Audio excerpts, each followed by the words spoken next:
नमस्कार। आज से हम लोग एक नया सब्जेक्ट स्टार्ट करने जा रहे हैं, हिंदू विधि। और हिंदू विधि का जो पहला चैप्टर है, हिंदू विधि के प्रमुख स्रोत। तो what are the various sources of Hindu law, इस पर आज हम लोग बात करेंगे। तो आप लोगों से रिक्वेस्ट है, अगर आपने मेरा चैनल को सब्सक्राइब नहीं किया है तो प्लीज़ सब्सक्राइब कर लें और बेल आइकन को भी प्रेस कर दें, जिससे आगे की नोटिफिकेशन आपको समय समय पर मिलते रहें। तो हिंदू विधि के स्रोत जो है, पहला क्वेश्चन आपके सब्जेक्ट में आता है, तो एलएलबी फर्स्ट ईयर के लिए वो ज़्यादा महत्वपूर्ण है। तो हिंदू विधि के स्रोत क्या हैं? तो प्राचीन मत के अनुसार विधि एवं धर्म में एक अभिन्न संबंध था तथा विधि धर्म का ही एक अंग माना जाती थी। धर्म के स्रोत ही विधि के स्रोत माने जाते थे। तो मनु जो थे वो भी ये कहते हैं कि वेद, स्मृति, सदाचार और जो अपने को तुष्टि करने लगे वह धर्म के स्पष्ट लक्षण माने जाते थे। याज्ञवल्क्य ने भी धर्म के 4 आधार स्तंभ बताए हैं: श्रुति, स्मृति, सदाचार जो अपने को प्रिय लगे तथा सम्यक संकल्पों से उत्पन्न इच्छाएं। याज्ञवल्क्य ने पुनः विधि के ज्ञान को 14 स्रोत में बांटा है, जिनमें वेद चार हैं, वेदांग 6 हैं, धर्मशास्त्र, न्याय, पुराण तथा मीमांसा। तो विधि के स्रोतों को हम अगर सुविधानुसार देखें तो 2 भागों में विभाजित कर सकते हैं। पहला है प्राचीन या मूल स्रोत और दूसरा है आधुनिक स्रोत। तो प्राचीन स्रोतों में 4 स्रोत आते हैं: श्रुति, स्मृति, भाष्य तथा निबंध तथा प्रथाएं। और आधुनिक स्रोत में 3 स्रोत माने जाते हैं: न्याय, साम्य, सद्विवेक, विधायन तथा न्यायिक निर्णय। तो पहला जो है प्राचीन स्रोत में श्रुति, उसे देख लेते हैं। श्रुति का शाब्दिक अर्थ है वह जो सुना गया है, मतलब जो सुना गया है उसे श्रुति कहते हैं। तो श्रुतियों के विषय में यह विश्वास प्रचलित है कि यह वाक्य ईश्वर द्वारा ऋषि मुनियों पर प्रकट किए गए थे और जो भी उनके शिरोमुख से, यानी कि ईश्वर के शिरोमुख से जो भी निकले वो साक्षात रूप से अंकित किए गए हैं। तो इसमें जो सिद्धांत है कि सूक्तियाँ हिंदू विधि की प्रथम और सर्वोच्च स्रोत मानी जाती हैं। दैवी स्रोत माने जाने के कारण इसकी अधिकारिता सर्वोच्च है, किंतु व्यवहार रूप में इनका कोई महत्व नहीं है। इसका कारण यह है कि इनमें विधि के कथन नहीं है, किंतु वेद में अनेक उल्लेख हैं जो हिंदू विधि के अनेक विषयों का वर्णन करते हैं। तो श्रुतियों के अंतर्गत 4 वेद और उपनिषद हैं। वेद कौन कौन से हैं? पहला है ऋग्वेद, दूसरा यजुर्वेद, तीसरा सामवेद और चौथा अथर्ववेद। और इसी के साथ साथ 6 वेदांग भी हैं: कल्प, व्याकरण, छंद, शिक्षा, ज्योतिष और निरुक्त। दूसरा जो स्रोत है स्मृति, तो स्मृति हिंदू विधि का मेरुदंड भी माना जाता है और इस शब्द का जो शाब्दिक अर्थ है वो है याद रखा गया। जो भी याद रखा गया उसे स्मृति कहा जाता है। और स्मृतियाँ ऋषि मुनियों की स्मृति पर आधारित होती हैं और स्मृतियों में मनु का स्थान जो है वो सर्वोपरि होता है। स्मृतिकारों ने मनु का स्थान सर्वोपरि माना है और इस बात का समर्थन है, बृहस्पति ने भी इस बात का समर्थन किया है। स्मृतियाँ हिंदू विधि का मेरुदंड है, ये आपको मैं बता चुका हूँ। इस दृष्टिकोण से इन स्मृतियों को सबसे अधिक महत्वपूर्ण स्थान प्राप्त होता है।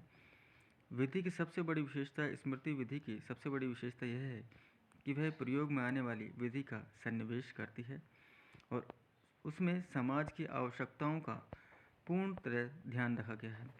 मुल्ला भी इस बात के अनुसार मिल्ला के अनुसार जो स्मृतियाँ हैं, स्मृतियों की प्रख्यापित प्राचीन विधि अनिवार्यता रूढ़िवादी थी और व्यादेश यह था कि समय द्वारा सम्मानित रूढ़ियाँ और स्मरणतीत प्रथाएं सही रूप से सुरक्षित होनी चाहिए। उनके अनुसार रीति अनुसार विधि स्मरणीय प्रथाओं पर आधारित होती है कि जो स्मृतियाँ हैं वो प्रथाओं जो इस याद रही स्मृतियाँ प्रथाएं जो याद रही उनके आधार पर मानी जाती हैं। तीसरा है भाष्य तथा निबंध। यद्यपि निबंधों का कार्य समितियों की व्याख्या करना है, किंतु निबंधों में समय की मांग के अनुसार व्याख्या करके मूल विधि को काफ़ी परिवर्तित कर दिया है। सामाजिक आवश्यकताओं तथा सुविधाओं को सामाजिक प्रथाओं और रीति रिवाजों के अनुकूल होने के लिए भाष्य तथा निबंधों का आश्रय लिया गया है। भाष्य कौन से हैं? भाष्य वे हैं जिनमें स्मृतियों की टीका की गई है। समस्त निबंधों में विज्ञानेश्वर द्वारा रचित निबंध मिताक्षरा सबसे अधिक प्रभावशाली सिद्ध हुआ है और परिणाम स्वरूप उसमें प्रतिपादित विधि बंगाल प्रांत को छोड़कर समस्त भारत में प्रचलित हो गई हैं। मिताक्षरा याज्ञवल्क्य स्मृति पर लिखा हुआ सबसे अधिक महत्वपूर्ण भाष्य है जिसकी प्रतिष्ठा तथा प्रामाणिकता देश में मान्य है। तो प्रमुख भाष्य कुछ जो हैं वो इस प्रकार हैं। पहला है दाय भाग जो कि जीमूत वहन द्वारा लिखा गया था। दूसरा है विज्ञानेश्वर द्वारा लिखा गया याज्ञवल्क्य की स्मृति पर मिताक्षरा। तीसरा मित्र मिश्र द्वारा वीर मित्रोदय। चौथा वाचस्पति द्वारा विवाद चिंतामणि। पांचवा चंद्रशेखर द्वारा विवाद चिंतामणि। छठा रघुनाथ द्वारा पराशर माधव्य। सातवां श्री कृष्ण द्वारा डायक्रम संग्रह।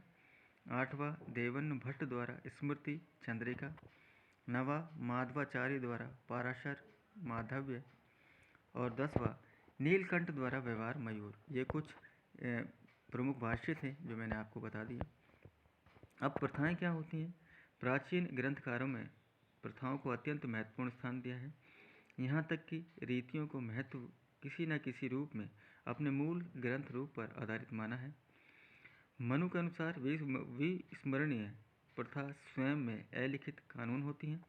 वास्तव में प्रथाएं क्या होती हैं? प्रथाएं वे होती हैं, ऐसे नियम होते हैं जो किसी परिवार, वर्ग या स्थान विशेष के प्राचीन काल से चले आने के कारण उन्होंने क्या किया? कानून के समान ही मान्यता प्राप्त कर ली है। और वैध तथा प्राचीन या अपरिवर्तनशील तथा निरंतर युक्त स्पष्ट प्रमाण तथा लोक नीति व स्पष्ट कानून के विरुद्ध उन्हें नहीं होना चाहिए। मतलब कि जो प्रथाएं हैं वो वैध हो, प्राचीन हो, अपरिवर्तनशील हो और वो कंटिन्यूशन में चलती आ रही हों, उनके प्रमाण मिले और लोक नीति और कानून के विरुद्ध उनको नहीं होना चाहिए। प्रथाओं के बाध्यकारी प्रभाव को बहुत से प्राचीन मूल ग्रंथकारों ने माना है। उन्होंने यह भी माना है कि प्रत्येक लोक रीति अंतिम देववाणी पर आधारित होती है। अब ये थे जो प्राचीन स्रोत। अब आधुनिक स्रोत में पहला आता है न्याय, साम्य एवं सद्विवेक। तो विधि के आधुनिक स्रोत में न्याय, साम्य एवं सद्विवेक का महत्वपूर्ण स्थान है। वस्तुतः यह प्रत्यक्ष हिंदू विधि के आधुनिक काल में अंग्रेज न्याय विधि ने प्रारंभ किया था। जिस विषय के संबंध में धर्मशास्त्रों में कोई भी व्यवस्था प्रदान नहीं की गई है अथवा यहाँ स्मृति में दिए गए पाठ परस्पर विरोधी होते हैं, वह हिंदू विधि के सामान्य आधार का ध्यान रखते हुए न्याय, सांगत, साम्य, विवेक पूर्णता को ध्यान में रखते हुए निर्णय दिए जाते हैं। अतः स्पष्ट है कि हिंदू विधि के आधुनिक स्रोत में सद्विवेक, न्याय, साम्य का एक महत्वपूर्ण स्थान माना गया है। दूसरा है विधायन, लेजिस्लेशन। तो विधि के स्रोत में आधुनिक अधिनियमों का महत्व वर्तमान काल में बहुत अधिक बढ़ गया है। अधिनियमों से ही नए नए नियम आते हैं। वस्तुतः विधि का यह स्रोत आधुनिक युग में नवीन स्रोतों में आता है। भारत के अंग्रेजी साम्राज्य की स्थापना के बाद हिंदू विधवा राज्य की विधानसभाओं द्वारा समय समय पर बहुत से परिवर्तन व संशोधन किए गए हैं। विधि का ये स्रोत आधुनिक युग में नवीन स्रोतों में आता है और प्रमुख अधिनियम जिन्होंने हिंदू विधि में परिवर्तन या संशोधन किए निम्नलिखित हैं। मैं बता देता हूँ। विधान संसद और विधानमंडल द्वारा पारित किए जाते हैं। तो कौन कौन से हैं?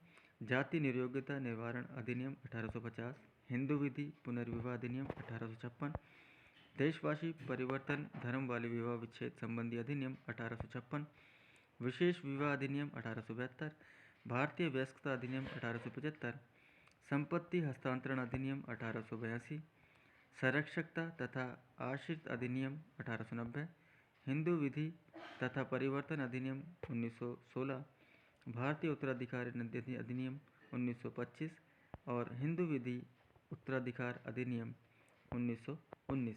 तो ये कुछ अधिनियम थे जो विधायन ने पारित किए। तीसरा है न्यायिक निर्णय, जिसके बारे में आप बहुत अच्छे से जानते हो। जो हिंदू विधि पर न्यायालय द्वारा घोषित किए जाते हैं उनको भी विधि का एक स्रोत माना जाता है। न्यायिक फैसलों का हिंदू विधि की अनिश्चितता को स्पष्ट करने का, संदेहात्मक अथवा भ्रमात्मक विषयों का समाधान करने तथा विस्तार करने में बहुत ही महत्वपूर्ण स्थान है और इनका प्रभाव अवश्य पालनीय होता है। कोई भी पूर्व निर्णय विधि का साक्ष्य नहीं होता, वरन वे उसका स्रोत भी होते हैं तथा न्यायालय द्वारा पूर्व निर्णय से बात होता है कि जो प्रिवी काउंसिल या उच्चतम न्यायालय के जो निर्णय होते हैं वो सभी न्यायालयों को एक स्रोत के रूप में और एक साक्ष्य के रूप में मान्य होता है, और जो हाई कोर्ट या लोअर कोर्ट होते हैं उनको सुप्रीम कोर्ट के निर्णय मान्य होते हैं। तो ये थे जो आज के स्रोत, हिंदू विधि के स्रोत जो मैंने आपको बता दिए हैं। आपको वीडियो अच्छा लगा हो तो प्लीज़ लाइक कीजिए, शेयर कीजिए और सब्सक्राइब भी कीजिए। धन्यवाद।